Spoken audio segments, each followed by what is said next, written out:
That was great, but I can't hear you.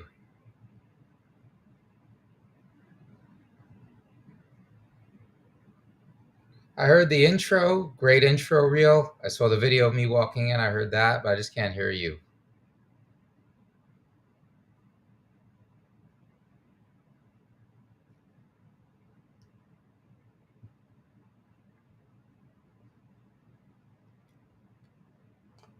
Worked in the sound check. I can try putting these in.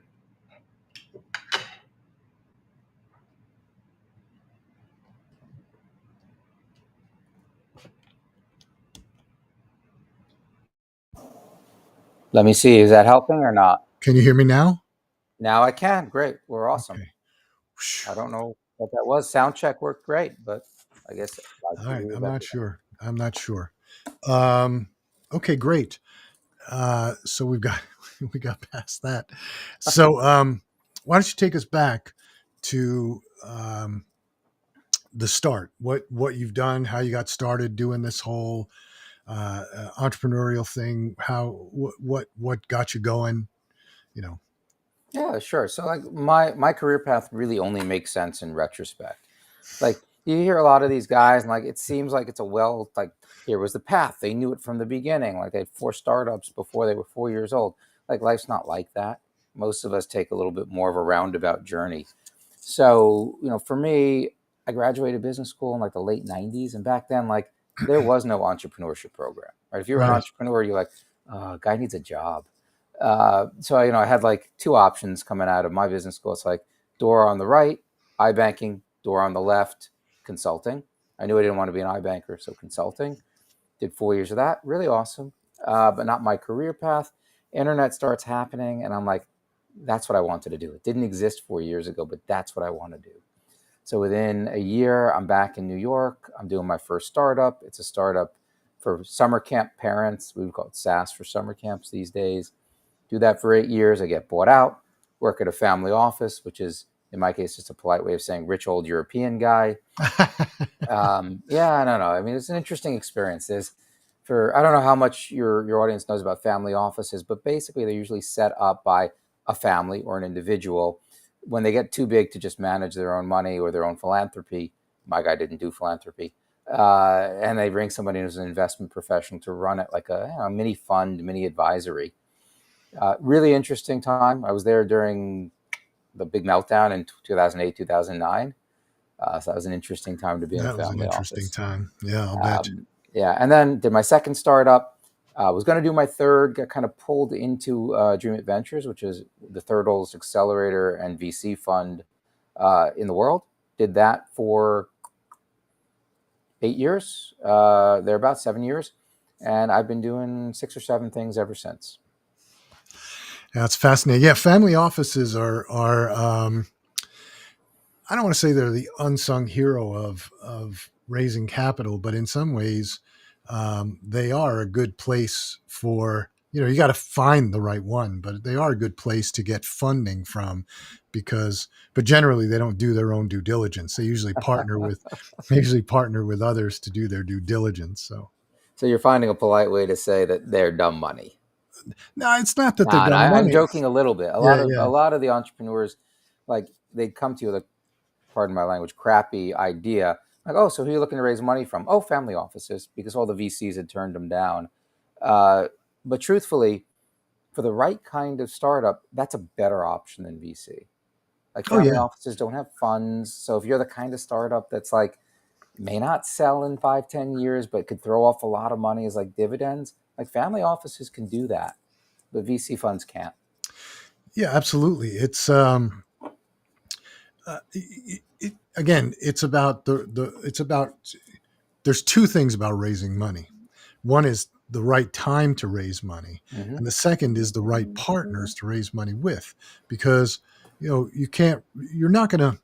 I tell this to entrepreneurs all the time. You start your business, you've got your business plan, you Mm-hmm. haven't really proven anything yet, and Yep. and so you've got to prove. marketability. You've got to prove that this is going to scale, that there's somebody out there who's going to buy Hmm. your product. So you're not going to be able to just go right out there and raise capital tomorrow. It's not going to happen. But sometimes when you get early stage and you're in that place where you're too soon for private equity or structured capital, but Hmm. you've got some small family offices, because I've seen family offices that do, you know, $500,000, less than $1 million investments. They don't, but they usually do it with someone else because they don't generally do their own due diligence. So they'll Yeah. tack on to somebody else who's doing it. They can also be good. Like you can get angels and seed funds and even like early stage VCs for your A round. But there's sometimes like when you're in the B or C round, you want to bring on someone that's more strategic. And if the family office is, if their main business is a business related to what your startup does, that can be really strategic money. Yeah, absolutely. Yeah, absolutely. Um, so, so you've done a tremendous amount of things. Can you just talk a little bit about your first startup, what it was, and how you did it, and how you Sure. scaled it? Sure. So, first startup was a company called Bunk One. I was the third founder on the company. So if you have a kid in sleepaway camp or day camp and you want to see photos of them, like the camp's got to take the photos if you want to see them. And they were like, no one cares about what the kid looks like in school, but in camp, like, gotta see those photos, especially if it's sleepaway camp and you can't see it any other way. So let's go back to the year 2000, where like that was hard, Yeah, right? To come up with a gallery that you had individual passwords for each family, so that if like one person was acting a little sus, you could kick them out without kicking anyone else out. That was tough. So we had solved that. And we were one of the first partners with Shutterfly. Remember them? oh Four yeah, by six prints. sure. Before they had an API, before really people knew what APIs were, we'd managed a kind of integration with them, and we were selling like prints back when people actually printed out photos for like $4 each. So we would do that, and then if the kid was at sleepaway camp, we had something called bunk notes, where you could type your note on your computer, and then it would be sent to camp, sorted by bunk, and then handed out later. So basically, we were selling electrons for like $1 or more if you wanted to put a nice decorative border on it. But again, that was hard back then. That was really hard. Company's Sure. still around, right? My one of my younger daughters is at sleepaway camp right now. Ironically, they use the competitor, but that's okay. I was bought out in '08, so it's not a big deal. Yeah, I think we probably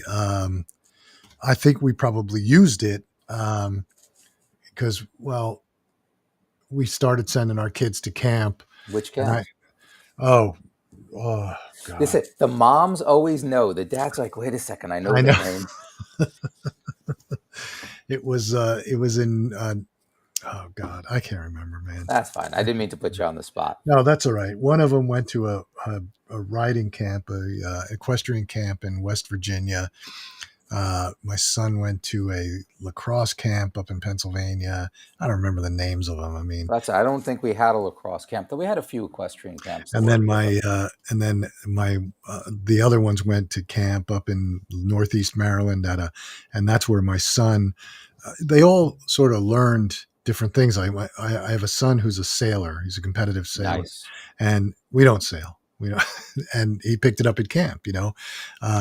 And I have two daughters that are equestrians, and they picked that up at camp. I have another Hmm. daughter who's plays competitive tennis, and she picked that up at camp. So I think camp in general is really good for the kids. But I, yeah. But I know that I my picked wife. up riding and sailing other places, but I'm not very good at either of them. Yeah, yeah. And I'm not Well, good at tennis. What can I say?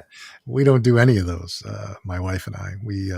But I do remember my wife being on a platform because she'd always look for what she called proof of life. Because you drop your kids off, and then you don't have any contact with them for a while, and then you start to get the pictures, and that's when yeah. We had one note from a parent that said, "You guys are like crack rock for summer camp parents." Yeah, it's true. It's true. So, um, uh, so then now you've written this book, and the only reason I want to jump to that is because I want to show this video Oh that yeah, you. thank you. I love this video. So I'm gonna let me see. Let me let me bring it up.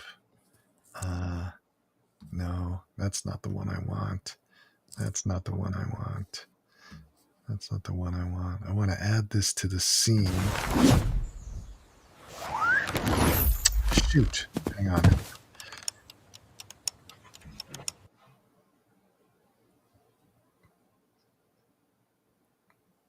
Let's do it again. Let's do it Okay. again. I love watching it. I'll watch it 3 or 4 times if you guys want.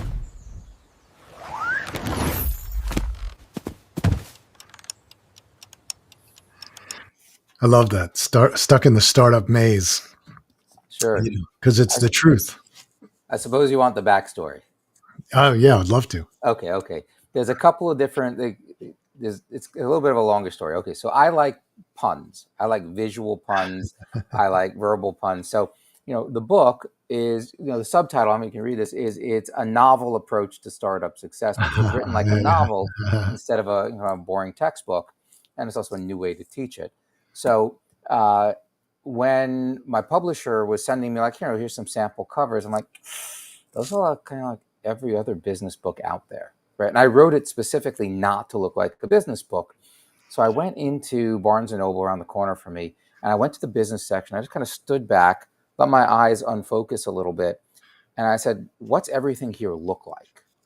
And I got kind of a visual sense. I'm like, okay, actually, green in a business section was underrepresented, and everything tend to be like simple single color backgrounds, and then maybe like a funny visual pun on the cover of the book, like a light bulb, but it Yeah, comes up into like a dandelion, like stuff like that, sure. or it was a picture of the author.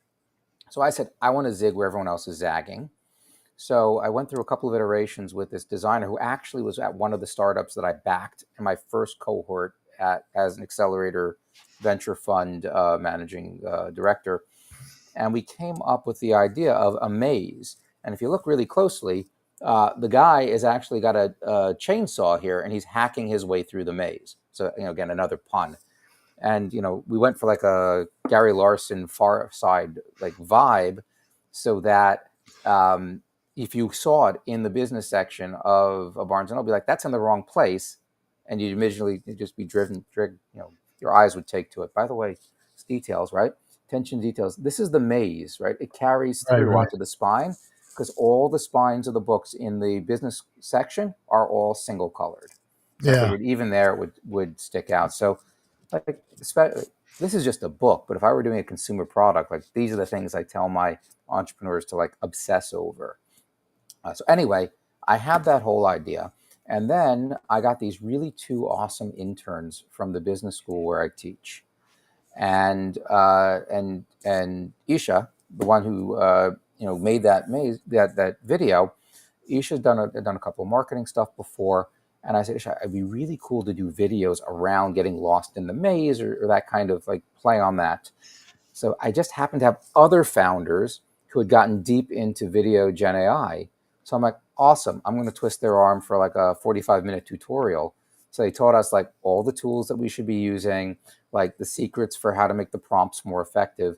And then Isha like went to town. She's done a couple of these videos. And like, I'm actually jealous that she gets to do it and I don't. Like, I would love to do it. I just don't have the hours in the day to do it, but she has been awesome. So Yeah. that's where the video came in. Yeah, it's definitely eye catching, and it's very well done. I think we use AI for a lot of things in the business, but I haven't I haven't been happy with a lot of the video creation that we've had. We do mostly consumer products, and I think it's a little different, because you're trying to be authentic and you're trying to show the product, and Mm-hmm. like the images that come out are just it's just like it'll take the product and the package and it'll put a background on it, and it's just not Mm-hmm. authentic enough. So it's better for us to do it, but we do use a lot of AI, but that's fun, and that's So it's definitely getting there. And if you want, I'll introduce you to Isha. Like she doesn't know how much her services are worth, so like you'll get a good deal with her. Oh, I'd love to talk to her about it. I'd love Yeah. to see what she's doing. But yeah, it's great. It's great stuff, and I think it is though. But it is an entrepreneurial maze when you think about it, Mm-hmm. because I had this conversation earlier today with, I can't remember with who, but we were talking about entrepreneurs and the mistakes that entrepreneurs make. And Hmm. somebody said, oh, can you tell me uh, the biggest mistakes that entrepreneurs make? And I said, it's really different. Everybody's different. Everybody makes different mistakes. Not that mistakes are bad. Everybody makes them, but you go down a path. You make a decision.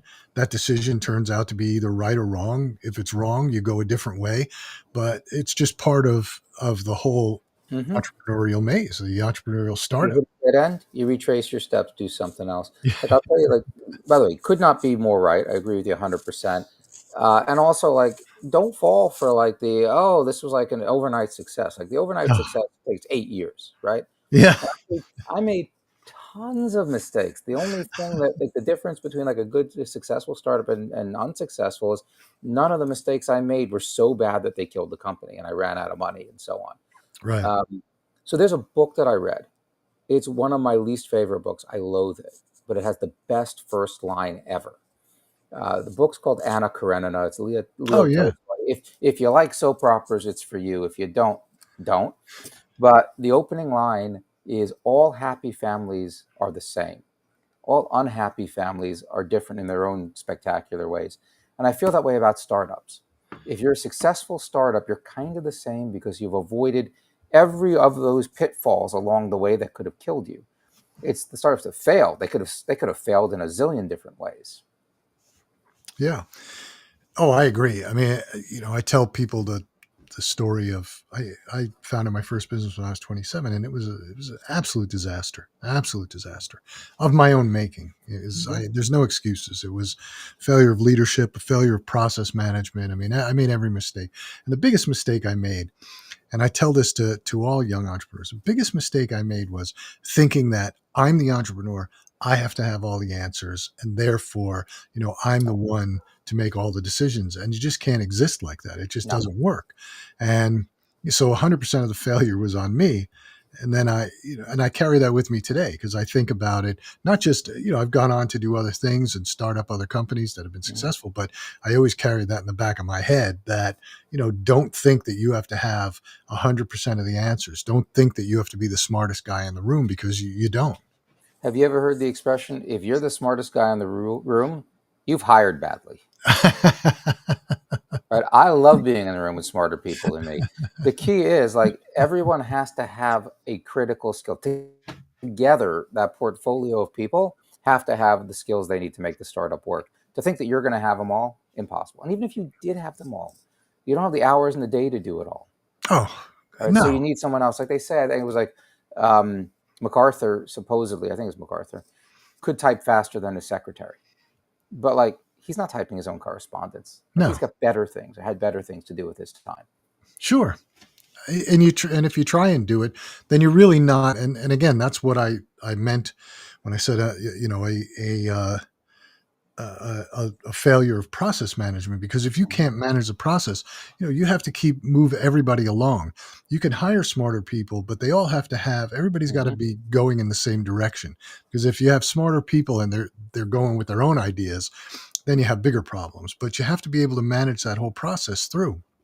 And and so to try and be the smartest guy in the room or try and be the guy who has all the answers, you don't. And I think it was a maturity thing. I was young, and I felt like, I had to have all the answers, and by not having them, it was almost a weakness. And Yeah, and the younger you are when you're the boss, the more that's an issue. And now that we're a little bit more experienced, which is a nice way to say older, right? It doesn't matter. Like the older I get, the the more comfortable I am saying, I don't know that. I don't know that guy. No, that's new to me. Tell me what that acronym means. I'm okay with that now. yeah, yeah. Oh, I always have to ask my kids what the acronyms mean. I Oh, never I meant in understand. business, like and like Oh, in like well, even business yeah. acronyms. I mean, By the they way, were, WTF, it does not stand for well, that's fantastic. yeah. No, somebody sent me a message today, and they were like, "We do blah blah blah and blah blah blah," and it was like 6 acronyms. I'm going, "What the heck is he talking about?" I called up somebody who works for me. I said, "What is this?" And they were like, "Oh, that's But so you and but so." you know what? That's usually a sign of a bad founder. I'll tell you what, like I do a lot of work with founders around their pitches, around their elevator pitches, their actual pitch decks. And I always tell them, describe your business as if grandma was listening. You're right. Right. You can use the acronyms. And if you're dealing with like investors that are in your space, they'll get that. Generalists, you've lost them, right? Sure. But what would you rather have an investor dedicating his limited brain power to? Understanding the acronyms you're using or understanding the business you're building? Right? Even if they can talk that way, like why make them? Yeah. Well, um, I think sometimes, in my opinion, that when I see first of all, I really think that the the ability to pitch has really deteriorated over the last 10 years. Really I look at interesting. YouTube. I mean, I look at LinkedIn every day and I get bombarded with just ridiculously horrible pitches. And the reason I wrote my book, the shameless self promotion, but the why behind the buy, is because before you can sell to somebody, you have to know something about them, right? You have to know Amen. something about their business. And I get these pitches on LinkedIn. I've created this AI flow that I can book your calendar up with, 10 calls a week.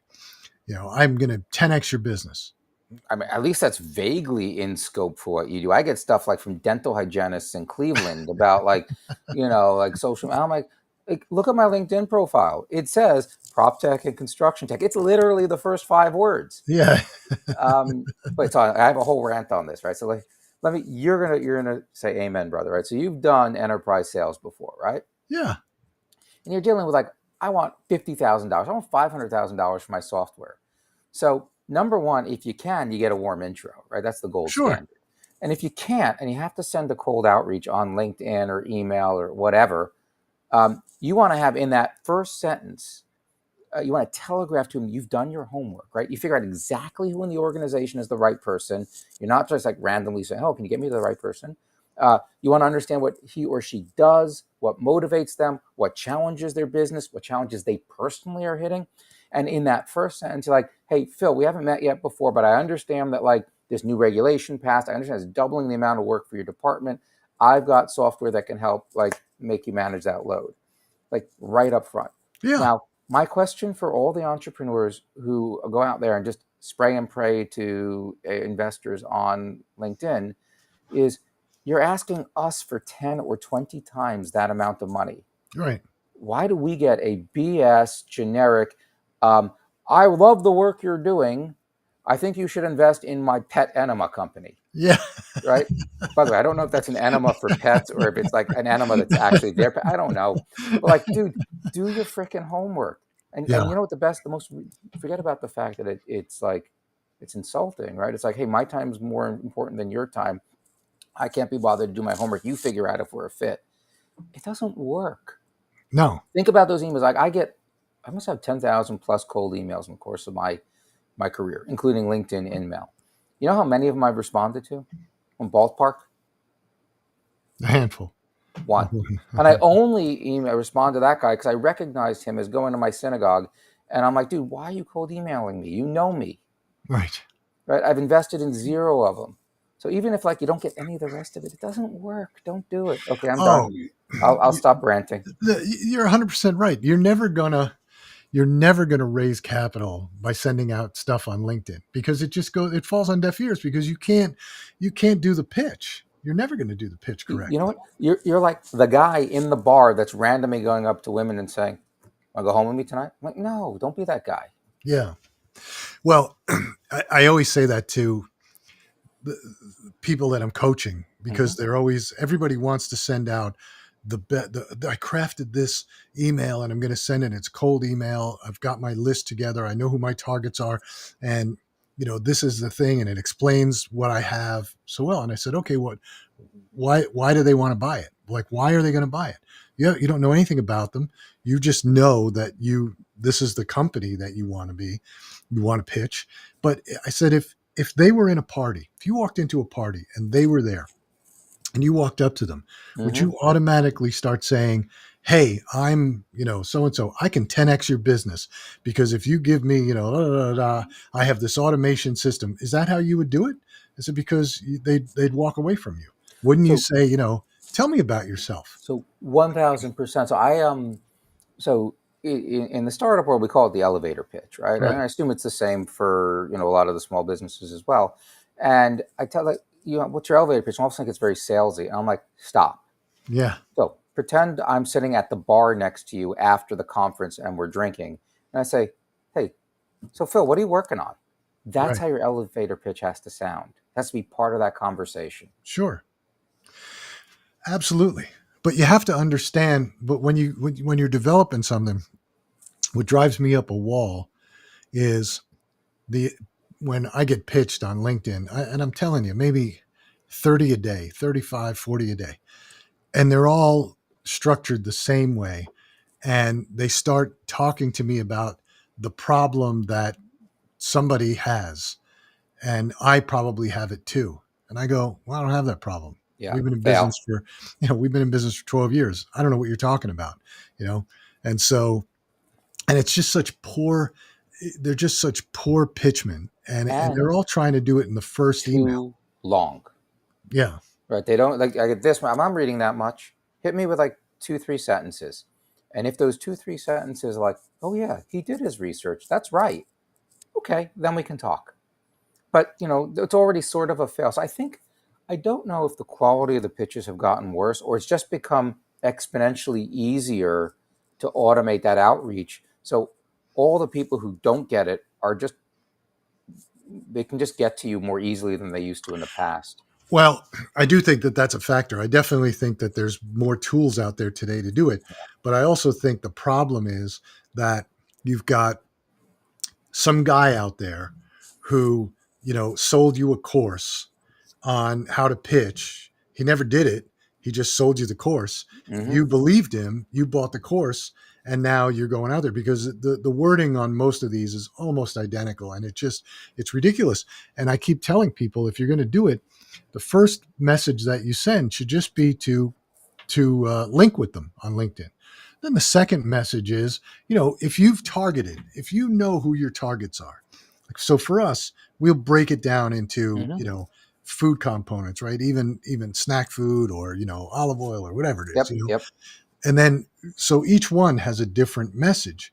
And the first message is always, just linking up. Hey, I saw that we have, 10 people in common, blah, blah, blah. And then the second one is we give them something, just like, hey, we saw this. This is a great article on such and such. And then, Always come bearing gifts. yeah. And then we watch to see if they start posting things on there. And then we start commenting on their posts.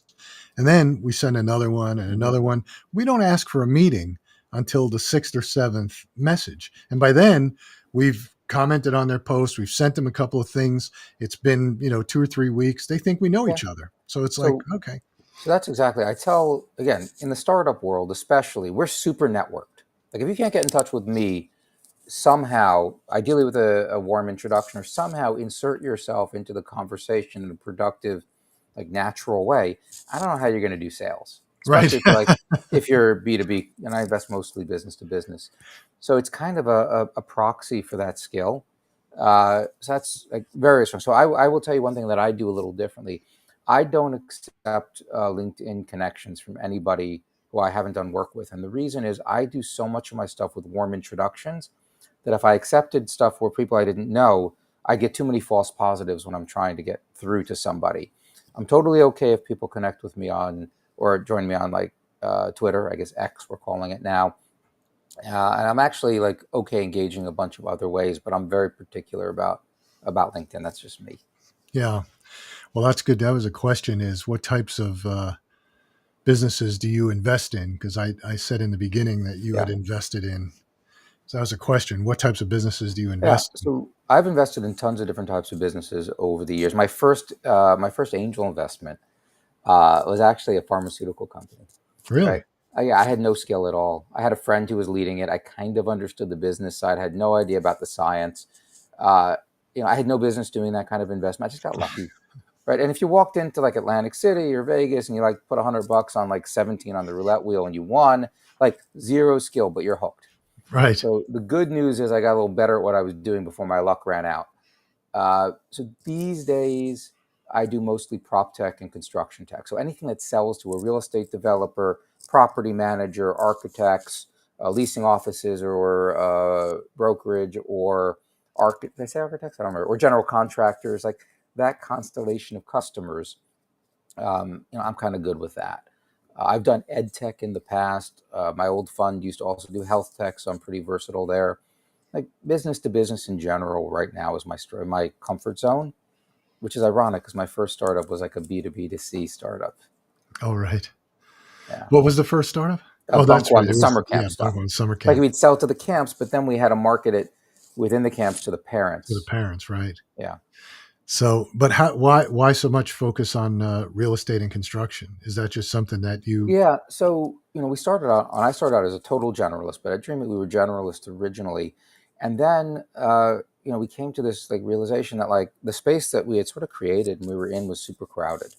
So we were looking for a space that was less crowded where we could be number one in the space. And for us, going from those like pre-revenue, pre-seed round companies to one stage later, I have a little bit of revenue, a couple $100,000 in revenue.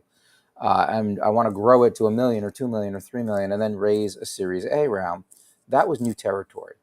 And we had companies that were interested in working with us because we had a really good network of customers, but our program really wasn't designed for that. So, like, okay, let's do that. And as we went later stage, it became clearer, and you know this, right? What's easier to deal with 10 startups that are in 10 different industries and try to make customer introductions, or to deal with 10 companies that are all kind of in the same industry? Hands down, same industry, same customer set. Like maybe one company wants to deal with general contractors and the other wants to deal with property managers, but at least you're more likely to have economies of scale. So we actually went and I span up an ed tech program first. So it was either, higher ed, like colleges, K-12 school systems, or corporate learning. We did really well in that. And then we by total chance, met a gentleman by the name of Jeff Vinnick. He used to run Magellan, so like big guy Oh, that yeah, way. yeah, yeah, yeah. He owns the Tampa Bay Lightning. So if you're a hockey fan, my wife's Canadian, so yeah, she knew that name. I didn't. Shocking. He moved down to Tampa, fell in love with it, and he wanted to do something to bring really good innovative startups to Tampa to meet with the local partner ecosystem, like the big companies in Tampa that actually drove economic development. So like that's our model, right? We introduce startups that are post revenue to customers. So we ended up doing a program where we'd be in Tampa like 2 or 3 times during the cycle, and they'd meet all these customers. And it also just so happened that Vinnick had bought 50 plus acres of waterfront property and was developing them. So like, oh wait, we've always wanted to do real estate related stuff, and now we've got general contractors, we've got property managers, we've got leasing offices, we have architects, all kind of on a silver platter. So it all came together really well at the right point in time. Wow. Um, I don't know if you answered this or not in your last discussion, but what are the stages that you invest in, and do you ever go after early stage, or does it have to be an A round or a B round? Yeah, so we're usually doing companies that are post their seed, and either they're going to do a post seed or a proper Series A. Now these numbers, they drift a lot, and they're a little different from industry to industry. But like just for indicative purposes, let's say your seed round is $2 or $3 million. I mean, if you're doing like an AI startup, it could be $30 million. Right. I've had some companies do a seed round that was 9 million, but that was really an A round. They just didn't want to burn a letter, they call it, right? They didn't want to. They wanted to have the option that later, if things slowed Right. down, they wouldn't lose that letter. But usually at 2 or 3 million, you may have raised your seed when you had no revenue, but you had a product. You may have had a couple of unpaid pilots. Maybe you had a little bit of revenue. So once you're past that point, and your next step is like your business to business, maybe a SaaS, like a software company. Your next step is to get the plus or minus 2 million in revenue, and then raise 5, 8, $10 million. Like that's where we like to play. And if you do a little like mini raise in between, like that's cool too. um, what's the biggest mistake that you see entrepreneurs make when raising capital? Cold emails. No, I'm serious. That's it. Right. So they don't like we have some great entrepreneurs. They know everything about their product. They've been in the industry for years. They've got a better solution. And then all like they just don't know. They don't how many times do you raise money in your life, especially if like it's your first startup, totally new to you. Right? Totally new to you. No matter how much you know sales, like you think it's different. But the truth is you're selling pieces of your company when you're raising money. Right. So like the enterprise sales model is not that bad a proxy for raising money. But it takes them a while to figure that out. And that's the number one mistake they make. Yeah, it's the hardest thing that I've ever had to do in my life was raise money because you have to be prepared for the no, and you get a lot of no's. Well, Uh, that's why sales is great. Like if you do cold calling, I did that early in my career. Like you get a thick skin, so yeah, you're yeah, ready for fundraising. yeah. So I'll tell you a quick story. We had this. I had started this specialty food chain in Hmm. Washington D.C. called the Daily Market, which were grab and go meal stores. It was innovative at the time Nice. that Okay. we were Cool. doing it, and in retail it was innovative. We had Sutton Place Gourmet. We sold it, and then I started this, and we had bootstrapped 3 stores. So we proved the model, we proved the Nice. economics. We had everything going on, and we needed to raise money because we wanted to scale faster. You know, Hmm. and I had a friend, Vern Harnish, who you might know him. He wrote Scaling Up and the Rockefeller Habits. He started EO and YPO and all that. Nice. Really bright guy. And he Never told me met him, but I once, know of him. yeah, he told me once, he said, never be afraid to call anybody on the phone. Never be afraid.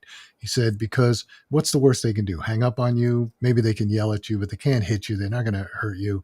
He said, but never be afraid. He said, I got Ronald Reagan to speak at my school, my college when I was there. He Ooh. said, I got a meeting with Steve Jobs and John Ive. He said, so that's how I did it. He said, no, there's been a lot of people who hung up on me, but, and he's the ultimate networker. Hmm. And so we were raising capital for this business. We needed 11 million, which at the time was A lot of uh, money. decent.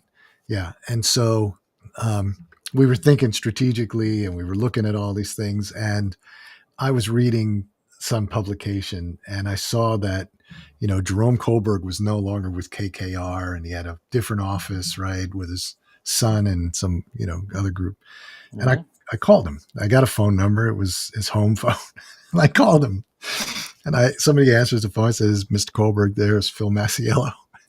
And he gets on the phone and he's like, who is this? I said, Phil Masiello. I said, I have this startup, blah, blah, blah, blah, 3 stores, and I'm giving him the pitch, I'm telling him everything about it. He's like, where'd you get my number? I said, well, it was the only number I could find. I apologize if it's your home, and he's like, well, tell me about the business again. So Oh, is it? Oh, I tell him what's going on, and then about 15 minutes later, he goes, so who is this? And I tell him again, and he's like, but you called me at home. I said, I apologize. I must have yeah. apologized like 6 times for calling him at home. Yeah. This conversation went on for 45 minutes. Nice. And there was probably 10 times where he said, who are you again?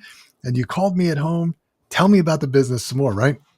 So I hang up the phone, and I mean, we hung up amicably. Hmm. He didn't get mad at me or anything. And I thought, all right, well, lesson learned. I'll never hear from him again. But hey, about 2 weeks later, we get a phone call. It's like 4 o'clock in the afternoon, and me and my partner get a phone call. Mr. Kohlberg wants to see you in the office tomorrow morning Nice. at 9 a.m. Can you be here? Absolutely, we can be there. Run home. I throw some clothes in. Steven runs home and he throws some clothes in. We get in the car. We drive to New York. He was up in like White Plains, past White Plains. Hmm. Anyway, and get some hotel room. We're there and we're all excited. And we walk in and he looks at me and he goes, he goes, which one's Phil? I said, he goes, you're the one who called me at home. And I'm thinking, oh my God, he brought me here to yell Just at to me. Yeah. punish you, right? And, Waste your time. so he says, what are you looking for? Explain the whole thing to me. So I go into the whole thing and he's just sitting there listening. Right.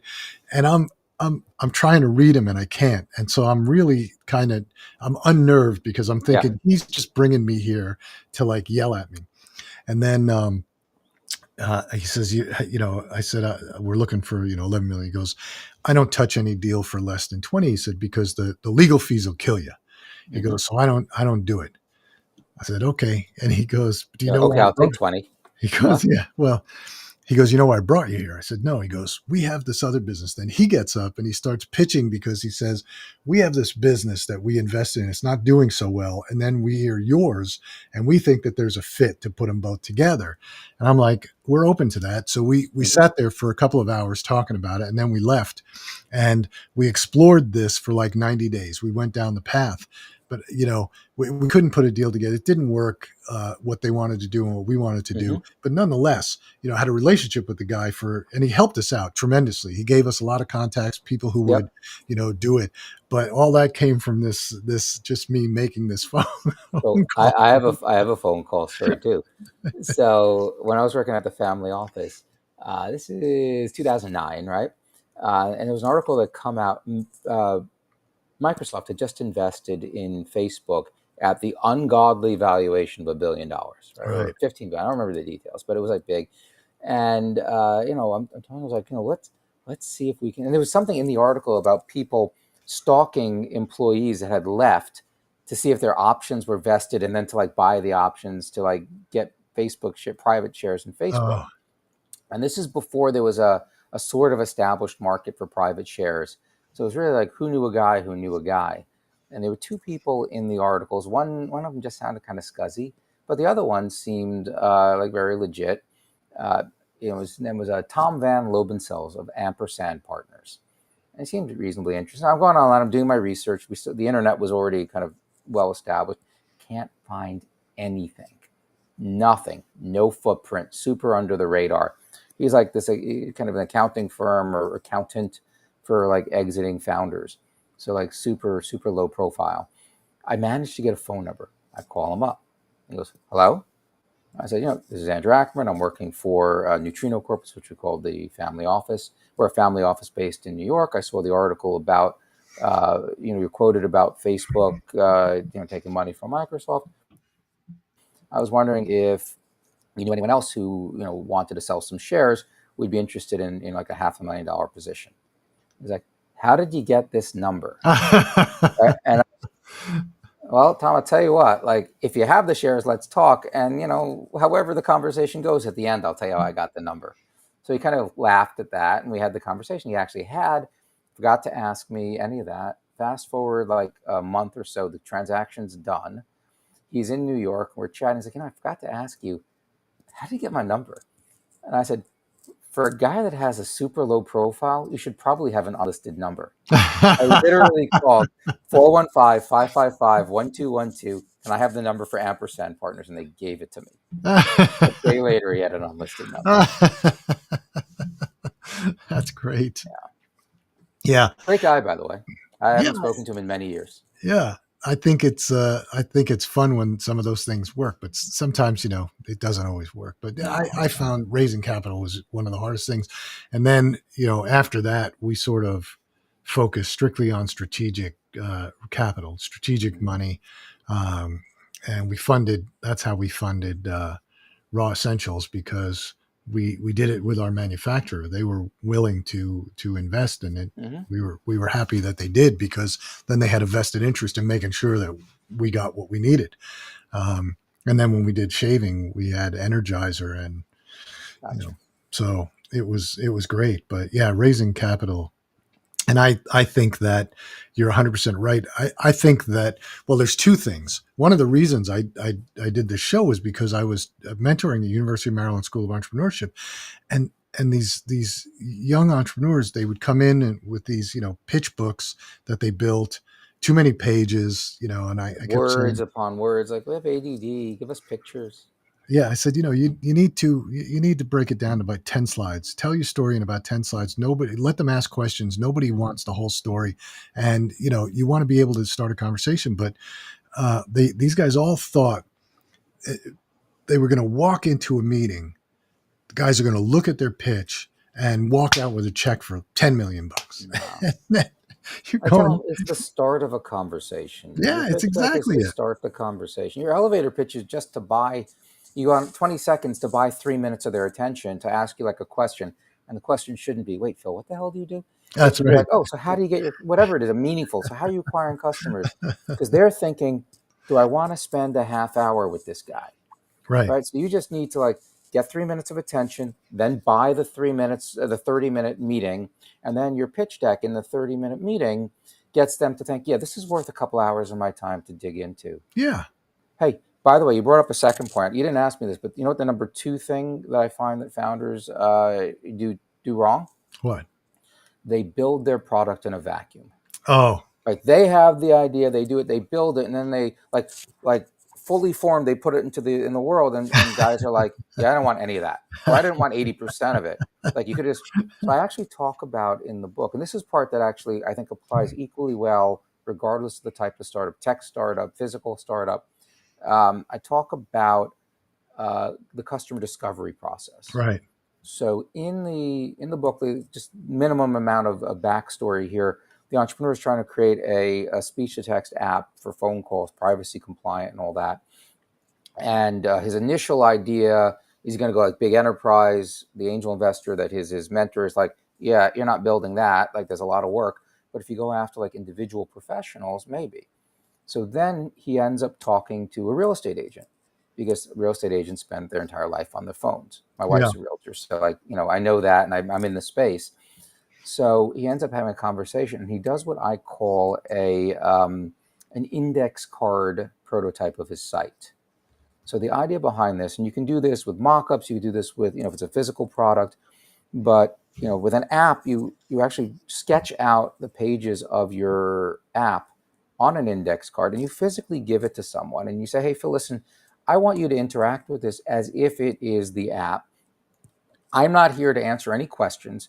If you want to click on something, press it. I'll give you a different index card depending on what you press.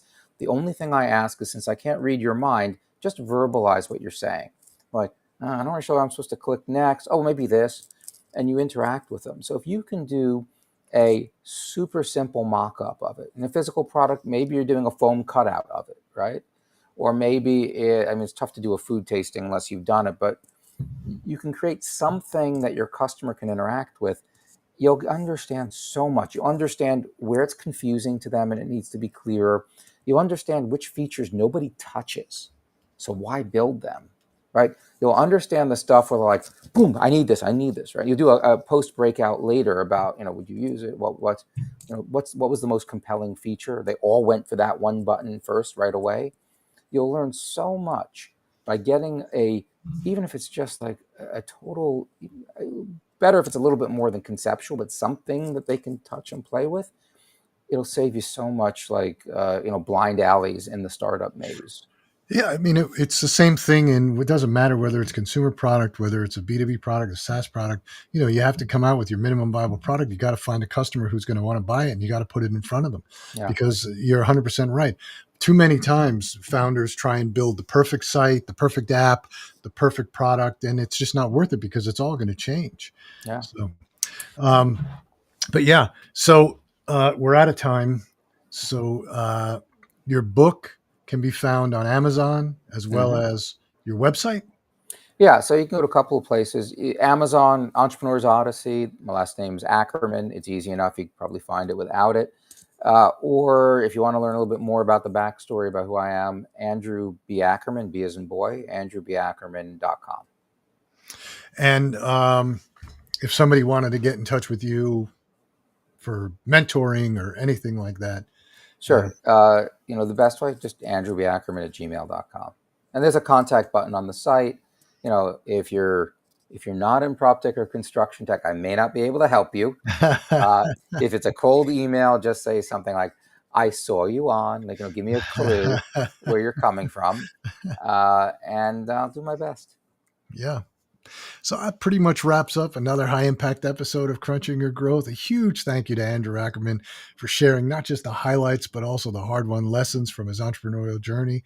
And if you want to go deeper, grab a copy of The Entrepreneur's Odyssey, startup textbook disguised as a novel. And trust me, it delivers. So as always, keep growing, keep iterating, and remember, the best strategies come from those who've lived them. So I will see you next time.